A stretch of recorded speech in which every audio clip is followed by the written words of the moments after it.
તો આ છે બરડો ડુંગર, જે આશાપુરા માતાજી આપણે ચડીએ ત્યારે વચ્ચે એક જગ્યા આવે છે, મસ્ત જગ્યા છે, એકદમ સરસ. ત્યાં આવીને બેઠા હોય તો હેર લોહી ચડે.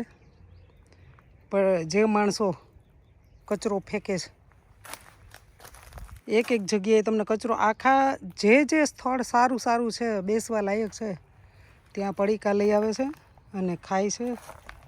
અને એટલો કચરો ચારે બાજુ, કે તમને ક્યાંય એક જગ્યા એવી ના મળે કે કચરા વગરની ક્યાંય પણ જગ્યા ન મળે. માતાજીએ પગથિયે ચડતા ચડતા એટલો કચરો, પછી કોઈ પણ બેહવાની જગ્યા હોય ત્યાં હરમ વગરના ખાય, જે હરમ વગરના હે આવા પડીકા ફેંકી દે છે.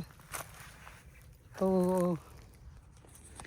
આ પડીકા તમે નીચે લઈ જાઓ, કોથળી લઈ આવો એક, અને કોથળીની અંદર ભરી અને પછી નીચે ડસ્ટબિન રાખેલી જ છે.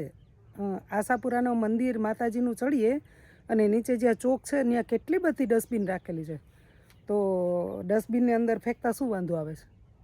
કે ડસ્ટબિનની અંદર અહીંથી લઈ જાય, ખાય ભલે, ખાવાની મનાઈ નથી, ખાય ભલે, પણ ખાય અને પછી ડસ્ટબિનની અંદર ફેંકી દે કચરો, તો કેટલી વાર લાગે? તમે તમારા ઘરની અંદર આવું કરો છો?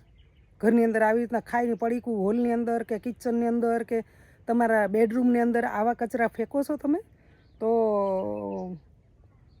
મને તો હું ગમે ત્યાં ગઈ હશે, ગમે ત્યાં ગઈ હશે, એક મને એવી આદત છે કે મેં જે ખાધું હોય કચરો, જે પડીકું છે કે જે હોય એ ખાધું હોય એ મારા પર્સની અંદર નાખી લઉં છું, ખાલી પડીકું, અને પછી જ્યાં ડસ્ટબિન જોઉં ત્યાં હું ફેંકી દઉં છું.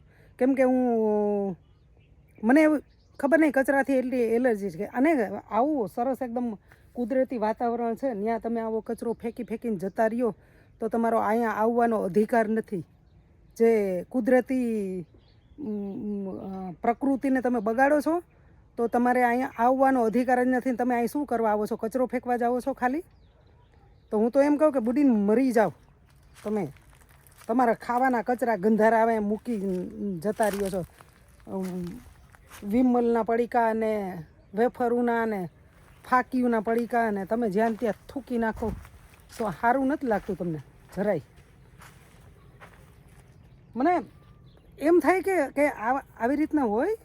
જો એક એક પાણાની વચ્ચે એક જ જગ્યા, આ તો એક જ જગ્યા છે, પણ આવું છેક નીચે સુધી કચરો છે, છેક નીચે સુધી તમે જોઈ શકો એવી રીતના.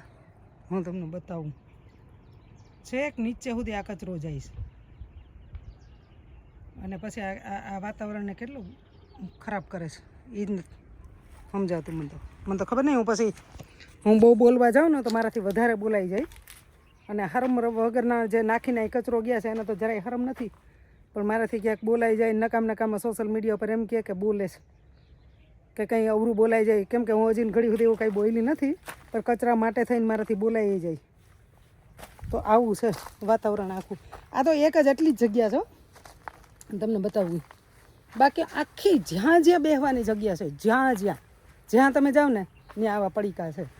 તો હું તો એમ કહું કે નથી બોલવું મારે કંઈ. મને હકીકતમાં ખીચ ચડે છે, એટલી ખીચ ચડે છે કે વાત પૂછો. જો આ માતાજીનું મંદિરના પગથિયા છે અને અહીં કચરો કેટલો છે. તો હરમ વગરના નહીં કે તમે જે માતાજીના દર્શન કરવા જાઓ છો ન્યાય પણ તમારા કચરા ફેંકીને આવો છો. એવું મસ્ત વાતાવરણ છે. તમને જંગલ ક્યાં બોલાવે છે કે તમે અહીંયા આવો અમારું ઘર ખરાબ કરવા? તો આ એનું ઘર છે. ખરાબ કરીને તમે વહી જાઓ ને, જતા રહ્યો ને, એ હરમ વગરના. હા, ઘરમાં નાખો ને તમે કચરો એવો. મને પછી મારી જીભ હખણી નથી રહેતી, મારાથી બહુ બોલાઈ જાય. વધારે બોલાઈ જાય ને તો હમણાં ઉપાડી લઈએ, કે આવું અવરું બોલે છે ને, આવું બોલે છે ને. જુઓ આ બધું. જો મંદિરે તમે આવું કરવા આવો છો અને આ જંગલને બગાડવા આવો છો આવી રીતના? તમે સારું કામ તો નથી કરી શકતા, પણ આવું પાણીની બોટલ પીને ફેંકી દેવાની અહીં. બે શરમના પેટના. મારાથી પછી ઇંગ્લિશ ભાષા બોલાઈ જાય. મારું આમ હું કેટલા દિવસથી વિચાર કરું, મને એમ થાય કે કેને કેવું આવું, કોને કહેવા જવું. કોઈ મળે તો હું તો એમ કહું કે ભાઈ કચરો નીચે ફેંકજો. બસવાળા આવે, એક દિવસ હું બેઠી હતી ને